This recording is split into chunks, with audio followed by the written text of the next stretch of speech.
does to be what ASHRAE is. And that's the technical work that it does.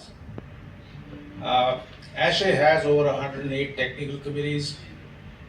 And I just want to show systems and procedures are being put in place whereby you can actually make a contribution. So there is something called as a substantial change. Very good morning. Today we have started the climate conclave conference today with a full house.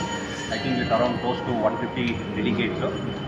This is one of the very flagship forming of ASHRAE Bangalore chapter, which we are doing every year. This is the 4th edition. Through this program, we are trying to educate the community about the global warming, ozone depletion, and also net zero and sustainability solution. We also want to send a message to the society that we want to give the awareness to the society about the new methods or new norms or new standards which has to be used, so that we help the society at large. We have our Mr. Nagaraj, our past president.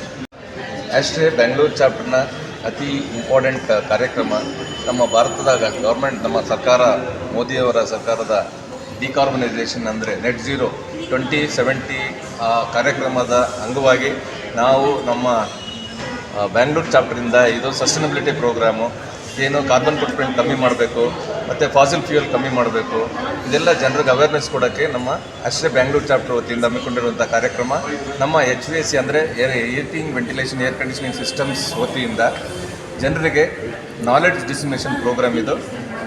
ಹಾಗಾಗಿ ಇದು ಒಂದು 150, ನಮ್ಮ president ಅವರು ಹೇಳ್ದಂಗೆ 150ಕ್ಕಿಂತ ಹೆಚ್ಚು ಜನ ಭಾಗವಹಿಸಿದ್ದಾರೆ. ಈ ಕಾರ್ಯಕ್ರಮ ಪ್ರತಿ ವರ್ಷ ಇದು 4ನೇ ಅಧ್ಯಾಯ, ಪ್ರತಿ ವರ್ಷ ಇದು ಮುಂದುವರೆದು ಹೋಗ್ತಾ ಇದೆ. 4ನೇ ಅಧ್ಯಾಯ ಆಗಿರೋದ್ರಿಂದ ಇದು ಆಲ್ಮೋಸ್ಟ್ ನಾವು 5 ವರ್ಷದಿಂದ ಮಾಡ್ಕೊತಾ ಬಂದಿದ್ದೀವಿ.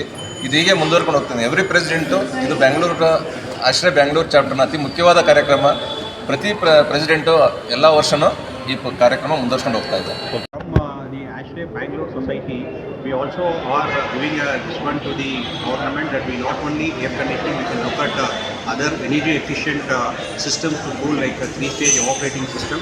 In fact, we have got a fund last year from the ASHRAE and we have implemented this in our NITE Institute of Society, where the students have developed a new product where it can be used as a substitute for air conditioning for commercial buildings.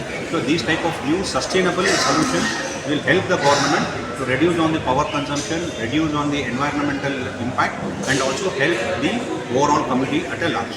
Thank you. ನಮ್ಮ 1 ton AC ಮನೆಗೆ ಹಾಕಿದ್ರೆ ಅವಾಗೆಲ್ಲ ಏನಾಗ್ತಿದ್ದು 1.2 kilowatt 1.5 kilowatt ತಗೋತೈತೆ. ಈಗ ಎಷ್ಟು efficient air conditioning system ಬಂದಿದೆ ಅಂದರೆ 0.5 kilowatt per ton ಬರ್ತಾ ಇದೆ. ಹಾಗಾಗಿ ನಾವು ಜನಗಳಿಗೆ ಸಾರ್ವಜನಿಕರಲ್ಲಿ ಮನವಿ ಮಾಡ್ಕೊಳ್ಳೋದೇನೆಂದರೆ 5 ಸ್ಟಾರ್ 4 ಸ್ಟಾರ್ ಆ ಥರದ ಎಕ್ವಿಪ್ಮೆಂಟ್ ಯೂಸ್ ಮಾಡಿ, ಪವರ್ ಯೂಸೇಜ್ ಕಮ್ಮಿ ಮಾಡಿ ಮತ್ತು ಅಡ್ವಾನ್ಸ್ಡ್ ಟೆಕ್ನಾಲಜಿ ಯೂಸ್ ಮಾಡಬೇಕು ಅಂತ ಕೇಳ್ತಾರೆ.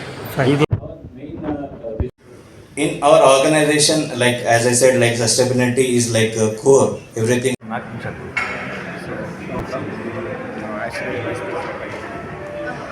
ಈ ಕ್ಲೈಮೇಟ್ ಕಾನ್ಕ್ಲೇವ್ 4 ವರ್ಷ ಹಿಂದೆ ಸ್ಟಾರ್ಟ್ ಮಾಡಿದ್ವಿ. ಇದು 4ನೇ ಎಡಿಷನ್ನು. ಏನಕ್ಕೆ ಶುರು ಮಾಡಿದ್ವಿ ಅಂತಂದರೆ ಅದ್ರ ಉದ್ದೇಶ, ಈಗ ಯಾವುದೇ ಬಿಲ್ಡಿಂಗ್ ತೊಗೊಂಡ್ರೆ ಏರ್ ಕಂಡೀಷನಿಂಗು 50ರಿಂದ 60% ಎಲೆಕ್ಟ್ರಿಸಿಟಿ ಏರ್ ಕಂಡೀಷನಿಂಗೇ ಹೋಗುತ್ತೆ. ಸೊ ನಮ್ಮದು ತುಂಬ ರೆಸ್ಪಾನ್ಸಿಬಿಲಿಟಿ ಇರುತ್ತೆ ಏರ್ ಕಂಡೀಷನಿಂಗ್ ಇಂಡಸ್ಟ್ರಿಲಿ ಇರೋದ್ರಿಂದ. ಕ್ರಿಯೇಟ್ ಮಾಡಿದ್ರೆ ಏನಾಗುತ್ತಲ್ವ, ಅದನ್ನು ಕ್ರಿಯೇಟ್ ಮಾಡಿ ಅಲ್ಲಿಂದ ಇದು ಮಾಡೋಣ ಅಂತ ಹೇಳ್ಬಿಟ್ಟು ಈ ಕಾನ್ಕ್ಲೇವ್ ಶುರು ಮಾಡಿದ್ವಿ. ಇದು 4ನೇ ಎಡಿಷನ್ ನಡೀತಾ ಇದೆ. ದಿನಗಳಲ್ಲಿ ಈಗೇನಾಗುತ್ತೆ ಅಂದರೆ ಏರ್ ಕಂಡೀಷನಿಂಗು ತುಂಬ ಇಂಪಾರ್ಟೆಂಟ್ ಆಗಿರೋದ್ರಿಂದ ಎಲ್ಲ ಇಂಡಸ್ಟ್ರಿಗೂ ನಾವೆಲ್ಲೂ ಕಾಂಪ್ರಮೈಸ್ ಮಾಡ್ಕೊಳಕ್ಕಾಗಲ್ಲ. ಈಗ ನಿಮ್ಗೆ ಏನು ಬೇಕು ಟೆಂಪ್ರೇಚರ್ ಕೊಡಲೇಬೇಕು, ಏನು ಬೇಕೋ ರಿಕ್ವೈರ್ಮೆಂಟ್ ಕೊಡಲೇಬೇಕು, ಏನು ಬೇಕು ಕ್ಲೆನ್ಲಿನೆಸ್ ಕೊಡಲೇಬೇಕು. ಆದ್ದರಿಂದ ನಾವು ಏನು ಮಾಡ್ಬೋದು ಎನರ್ಜಿ ಸೇವ್ ಮಾಡೋದಕ್ಕೆ ಅನ್ನೋ ಅವೇರ್ನೆಸ್ ಮುಂದಿನ ದಿನಗಳಲ್ಲಿ ನಾವೇನು ಯೋಚನೆ ಮಾಡ್ತಾ ಇದ್ದೀವಿ ಅಂತಂದರೆ ಕಾಂಪ್ರಮೈಸ್ ಮಾಡ್ಕೊಳ್ದೇನೆ ಹೊಸ ಟೆಕ್ನಾಲಜಿ ಹೊಸ AI ಅವೆಲ್ಲ ಬಂದಿರೋದ್ರಿಂದ ಆ ಥರದ್ದೆಲ್ಲ ಅಡಾಪ್ಟ್ ಮಾಡಿಕೊಂಡು ಏನು ಮಾಡ್ಬೋದು ಅಂತ ಹೊಸ ಟೆಕ್ನಾಲಜಿಗಳ ಬಗ್ಗೆ ಮಾತಾಡಬೇಕು ಅಂತ. ಏನಂತ ಹೇಳಿದ್ರೆ ಈ ನೆಟ್ ಜೀರೋ ಅಂತೇಳಿ ಸ್ಟಾರ್ಟ್ ಮಾಡಿದ್ವಿ. ಇವಾಗ ಎಲ್ಲ ಬಿಲ್ಡಿಂಗ್ಗಳಿಗೂ ನೆಟ್ ಜೀರೋ ಮಾಡಬೇಕು, ಅದರಿಂದ ಕಾರ್ಬನ್ ಫುಟ್‌ಪ್ರಿಂಟ್ನ ಕಡಿಮೆ ಮಾಡಬೇಕು ಅಂತ ಇದೆ.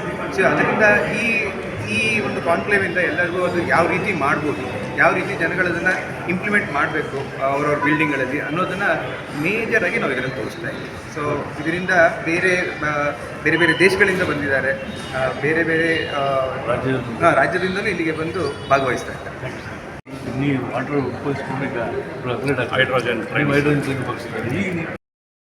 ಆ ಯೂಸೇಜ್ನ ಹೇಗೆ ನಾವು ಅದನ್ನು ಇಂಪ್ರೂವ್ ಮಾಡಬೇಕು. ಈಗ STP ರೀಸೈಕಲ್ಡ್ ವಾಟರ್ನ ನಾವು ಯೂಸ್ ಮಾಡ್ತಾ ಇದ್ದೀವಿ.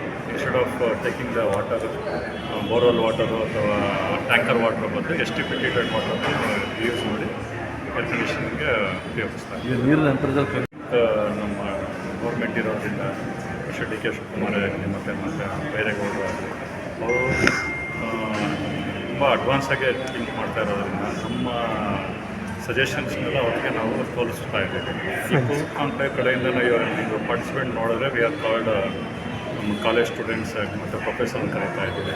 ಸೊ ಫ್ಯೂಚರ್ ಜನ್ರೇಷನ್ ಅವ್ರಿಗೆ ಇದು ಅರಿವಾಗಬೇಕು ಅನ್ನೋ ಉದ್ದೇಶದಿಂದ ನಾವು ಈ ಫುಡ್ ಕಾನ್ಕ್ಲೇವ್ ಮಾಡ್ತೀವಿ. ಥ್ಯಾಂಕ್ಸ್.